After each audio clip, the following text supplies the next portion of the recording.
Quand tout de suite l'extrême droite qui vient alors essayer de faire peser tout de suite l'incrimination. Alors, ce sont des agents secrets travaillant pour l'Espagne, etc., etc. Alors qu'on voit que le fond de l'affaire a l'air d'être des rivalités en fait, d'exclusion et de constitution en fait, de sélection des personnels dans les tentatives d'organisation des luttes anciennement autour du parti de gauche et tout ça, et qui du coup sont beaucoup galvanisés et stimulés par les économies de nécessité actuelles, qui restent le scandale de leur non-dépassement en recours par d'autres options, d'autres alternatives permises et structurées par nos choix nationaux, donc où ça reste beaucoup inféodé à la nécessité du YouTube Game comme représentation d'extension du narcisse dans l'installation publique de sa compétence et de sa réalité professionnelle, et donc deviennent en fait des antagonismes d'enjeux d'enrichissement surtout, puisqu'il s'agit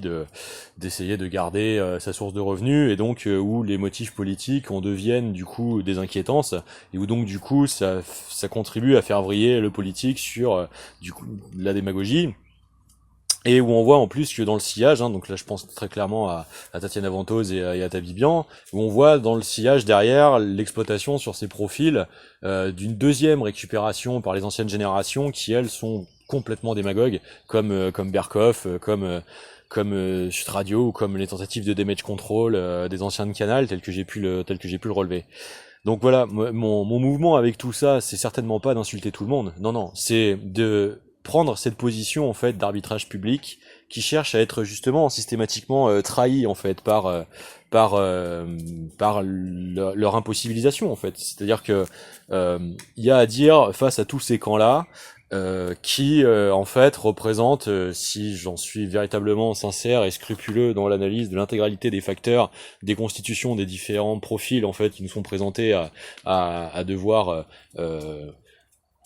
alléger, constituer des influences de renseignements aboutis et qualitatifs sur nous, en fait, sont une espèce de nomenclatura qui partagent un tronc commun en fait de siono-compatibilité et qui du coup se dispatchent comme ça de la gauche à l'extrême droite. Alors que, et faisant mine en fait de toujours être en opposition en fait à la gouvernance, alors que c'en est évidemment à ce moment-là le complément extensif qui fait que une minorité de cultes et de confessions en fait s'arroge le droit de systématiquement dévier la capacité de focaliser les énergies d'investissement et d'engagement public sur des polémiques, sur des antagonisations insolubles, perpétualisées, et qui en soi en fait ne constituent pas le fait de servir le projet commun, de faire autrement tout simplement et mieux, et donc en cela participe en fait à la vacuité du champ communicationnel, et donc en cette pollution d'occupation, de substitution, à ce que continue de devoir normalement être le rôle véritable du politique, d'organisation de la vie en commun. Donc, ceci étant dit, j'espère que ces interventions sont bien comprises de leur processus critique, analytique, intellectuel, et non pas des véhémences personnelles. C'est pas aux orgueils que je m'adresse. Je m'en fous de vos orgueils. Vraiment, je m'en fous de vos orgueils.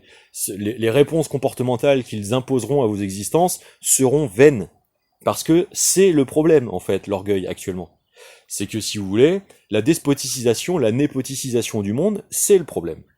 Pourquoi ? Parce que les IA, on sait pas ce qu'on fait. On ne sait pas ce qu'on fait. Je peux tout à fait vous répondre que les modèles proposés d'ordinateurs quantiques dans leur structuration architecturale, étrangement, ressemblent aussi à des queues de serpent à sonnette, et que le projet serait peut-être la tentation d'en greffer par plugage à des êtres humains sans leur consentement, afin d'essayer de voir s'il est possible de les télécommander un petit peu comme dans Fallout, non pas par le tronc rachidien, mais par le sacrum lombaire. Donc on peut en avoir plein des hypothèses si on a envie. Le problème c'est que elles ne seront jamais dépassées lorsque nous nous contenterons en fait de vaines polémiques et non pas d'analyses convergentes et de méthodes d'analyse comparative. Donc voilà le fond du problème. Or, c'est exactement pourtant ce qui, dans les textes anciens, nous est préconisé. Je vais revenir à la chose, principalement parce que actuellement c'est un problème avec Apple, du coup, qui co-contribue en fait à me surstimuler, donc c'est pas dénué symboliquement de coercition, de de covalence, de synchronicité, et donc ça fait partie du réel, quoi. Donc ça tombe très bien parce que on a là un très bon angle pour l'inclure en temps réel, justement, ce qui ça est du processus du génie. Parce que si vous voulez, dès la Genèse, en fait, on le sait, dès le mythe du Jardin d'Éden, qui est la véritable divinité perdue, hein, à laquelle est substituée en fait la voix du divin, hein, c'est-à-dire à laquelle est substituée la tromperie, la duplicité avant tout du serpent, et de cette antagonisation de ce serpent-là et de la voix du commandement du divin, et où donc en fait ce ne sont pas des figures abstraites, ce sont des personnifications anthropomorphiques qui ont une fonction en fait de rééducation des populations, c'est-à-dire de leur faire identifier les différentes forces qui se meuvent dans leur structuration psychocognitive, c'est-à-dire le cerveau du ventre et le cerveau du sommet de l'esprit, hein. C'est avant tout ces deux principes qui s'antagonisent. C'est pour ça par exemple que architecturalement dans l'œuvre, ils sont reliés encore dans leur affrontement à la flèche du sommet du Mont Saint-Michel par exemple, avec Saint-Georges terrassant, enfin ou Saint-Michel terrassant le dragon, hein. Et donc le serpent, et donc si vous voulez, c'est toujours l'affrontement de l'illusion en fait de la plénipotentiarité et l'illusion de l'impériosité, quoi. C'est-à-dire le surintellectualisé intelligent narcisse et le barbariste impériorisé du strict pur ressentimentalisme. Et ce mythe, en fait, est déjà en réalité organicisé, rendu vivant dès la Genèse, dans cet affrontement jusque dans une sphère organicisée, biologique, hein, d'entités vivantes clairement identifiées, qui pourraient ressembler disjointes, mais qui en réalité ne le sont pas, puisque au sein du Jardin d'Éden. Et c'est tout ça qu'on n'apprend plus aux gens. C'est tout ça qu'on n'apprend plus aux repères fondamentaux sociétaux. Cette sagesse infinie de cette représentation du monde qui permet en fait de doter dans l'universel possible, à l'époque où les églises étaient présentes dans chaque village, d'un tronc commun en fait de référence, de maîtrise collective et coercitive des fondamentaux en fait de la réalité. Et si vous voulez, ce que ça veut dire, c'est que quand il leur est interdit par, du coup, l'illusion de la plénipotentiarité, c'est de ne pas manger du fruit de la connaissance. Je vais d'abord aller sur les conséquences, c'est que ils prirent conscience qu'ils étaient nus. Donc c'est-à-dire qu'en réalité, c'est surtout qu'ils revêtent la pleine conscience reconnectée de leur corps de chair également, donc c'est-à-dire aussi leur sursensorialité. Et si on poussait la réflexion jusque dans les recoupements avec ce qu'on peut observer dans les autres pratiques rituelles proto-chamaniques qui sont restées en fait actives dans l'utilisation des antéogènes et des bénéfices en overclocking des capacités psychoperceptuelles pour avoir des plus grandes hallucinations. Être nu aussi, c'est aussi être vulnérable à la pollution, à la dégénérescentisation par les rayonnements, par les subtilités en fait d'altération, hein. Et donc c'est prendre conscience de la nécessité de savoir ces backdoors, ces influences, ces emprises sur nous pour pour pouvoir du coup en être meilleur maître en fait, c'est-à-dire pas tyran, mais d'en empêcher en fait les chaînes de processualité à travers nous en dehors de toute responsabilité, ce qui est le lien du particulier au commun. Et donc in extenso à retrouver l'universel. Et donc si vous voulez, ce sont ces vérités de fond profondes-là qui sont de plus en plus perdues de vue aujourd'hui par l'interposition, par une ultra-cybernéticisation qui n'est pas le fruit du politique, mais qui est le fruit du stakhanovisme, et donc des problèmes liés aux orientations qui sont faits de tels outils, alors qu'il pourrait en être tout autrement, hein. Je vais prendre un autre exemple, je vais prendre celui une société idéale ne se contenterait pas en fait de laisser les gens dans la rue, interviendrait tout de suite et disposerait de l'intégralité des soins dans lesquels toutes les jeunes générations feraient un service civique et pourraient être rémunérées à partir d'argent virtuel en prime en fonction des résultats obtenus, ce qui fait que le bénéfice des sagesses d'avant en fait sur un système vertueux où personne n'est laissé pour compte pour ceux qui auraient la malchance de se trouver avoir affronté une période de difficulté. ça, c'est des réflexions qu'on peut tout à fait avoir sur ce qu'est une société idéale et pourquoi on n'est absolument pas illégitime d'essayer de le penser et pourquoi il faut absolument pas, surtout, s'en censurer et sans désincapacité de pratique prospective, parce que ça reste sain en fait. Et donc ensuite, il y a le processus. Donc le processus en lui-même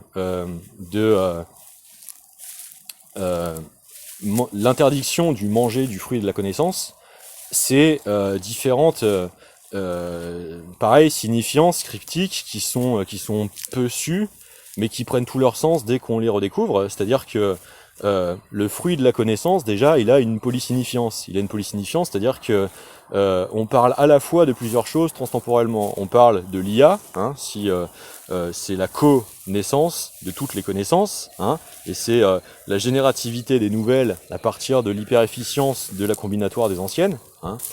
C'est la connaissance entre les espèces, c'est-à-dire entre l'espèce humaine et la cybernéticisation, et donc les nouvelles perspectives de formes de vie alternatives artificielles éventuelles, bien que ce soit assez paradoxal et encore un assez grand non-sens pour l'instant, à cause de la plastique qui est contradictoire à l'organicité propre du vivant.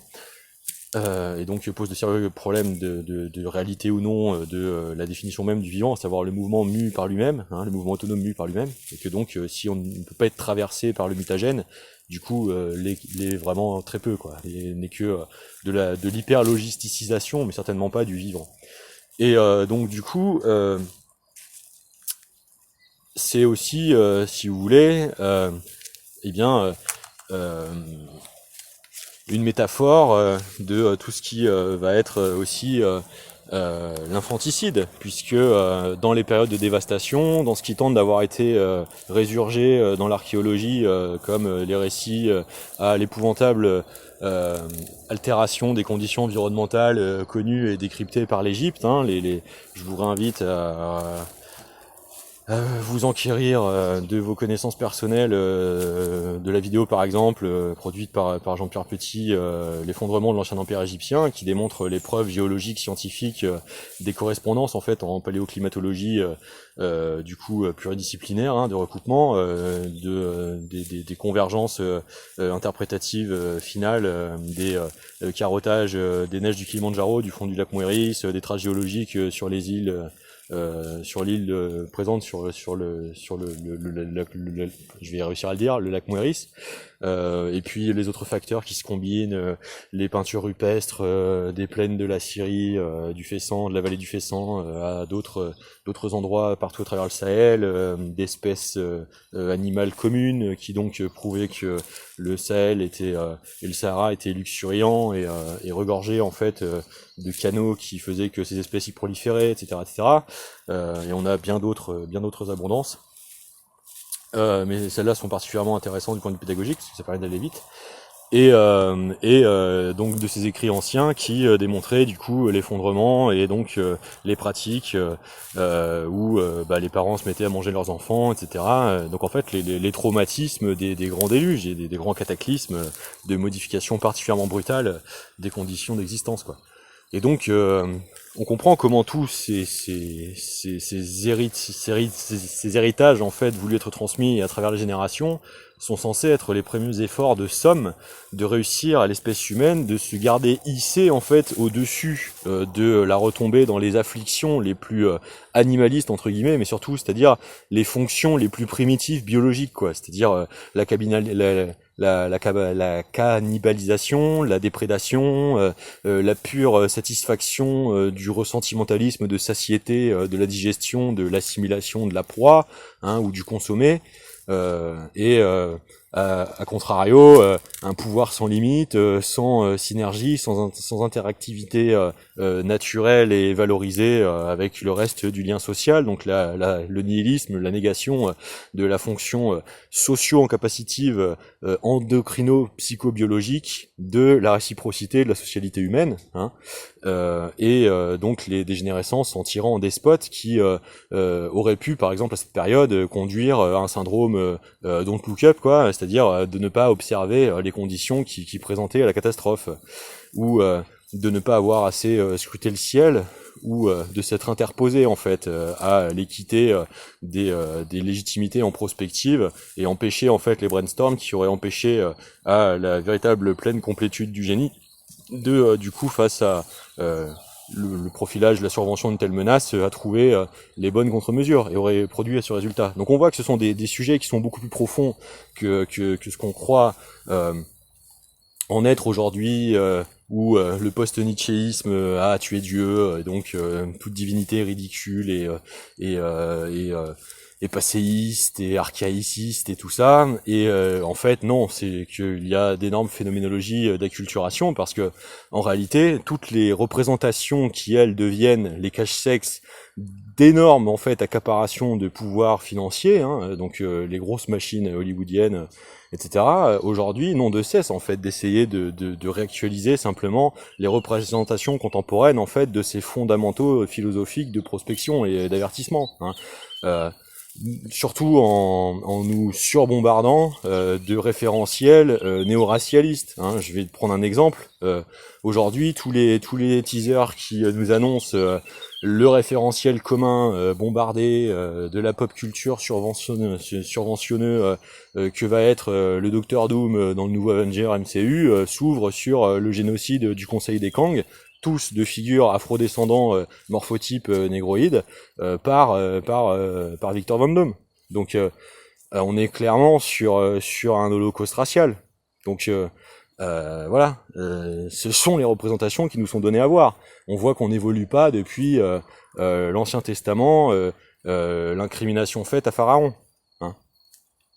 Or, la structuration de ces textes anciens ont justement pour nécessité de passer de l'Ancien au Nouveau Testament, comme le fait de devoir opérer les itérations nécessaires pour refermer un chapitre de redéveloppement de base, de nécessité d'autodiscipline par rapport aux conséquences que la dévastation subie par l'humanité en fait allait tenter de réimprimer, faire régresser l'espèce, à reconnexion avec des niveaux encore plus élaborés en fait d'usage des ressources et des capacités ainsi préservées. Et donc c'est ça l'héritage qui cherche à nous avoir été transmis.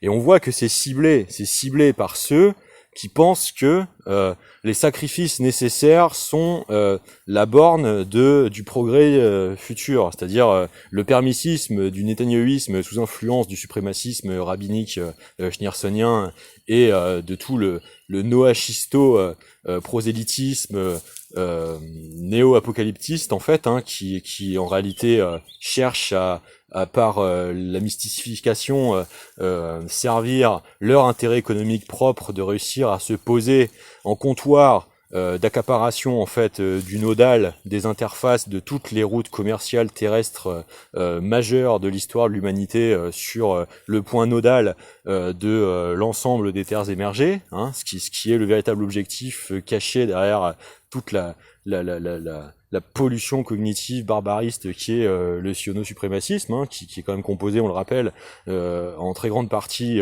d'émigrés convertis en cours de route, et dont la seule justification en fait est une incrimination faite à l'intégralité de l'Europe totalement abusive de transfert de culpabilité du nazisme à l'intégralité des peuples européens. Moi c'est pour ça aussi qu'à un moment je continue de prendre la parole, parce que on nous casse les couilles depuis notre enfance, nous, avec tous ces sujets-là, comme si j'avais jamais porté un casque à pointe de toute ma vie, quoi.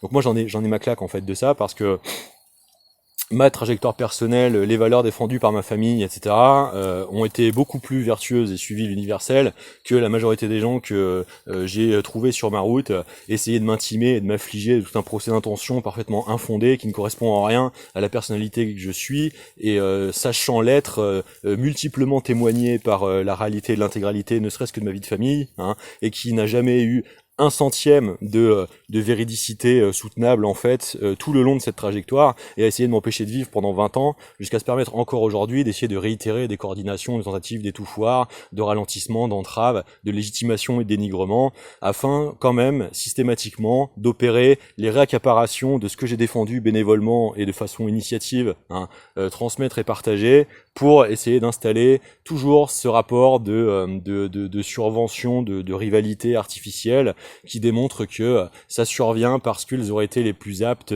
à en être les ambassadeurs. Non, ce sont des spoliations, ce sont transformer des emphases et des efforts en fait de déploiement de cosynergisme en stricte tentative d'humiliation, d'exhibition de pouvoir, d'impuissanticisation, de tentative d'incrimination de celle-ci à la place de la réalité chronologique des faits et des dispositifs déployés, etc., etc., etc. Donc c'est-à-dire, c'est toujours essayer de cacher les traces de tentatives de vampirisme. Je dis pas que je suis le seul dépositaire de ces données. Je dis que c'est la réalité chronologique des faits et que c'est celle qui, précisément actuellement, cherche à ne pas être soutenue, ni défendue, ni valorisée par les acteurs. Et que, en soi, ça en dit donc beaucoup. Surtout, comme j'appelle ces vidéos, dans la contextualisation de comment ça se passe et comment, pendant que ça se passe, ça essaye de continuer de déployer ces narratifs. Par l'implicite ou par la correspondance dans le dispatch de l'interdépendance coordonnée en réalité des différents acteurs qui se répartit cette organisation du jeu à la tomate où je serai le ballon. Bon, personne n'est naïf de tout ça ici et ce depuis le début. C'est pour ça que j'ai toujours pris les dispositions de signifier que c'était parfaitement perçu et su, et que la meilleure voie consistait à éviter, en fait, chacun des membres de la composition de cette chaîne à essayer de verser là-dedans. Parce que ça, c'est le piège colonial qui nous est tendu. C'est ça le problème. C'est ça le problème de fond. C'est que c'est ça qui se passe en attendant. Donc ça perdure.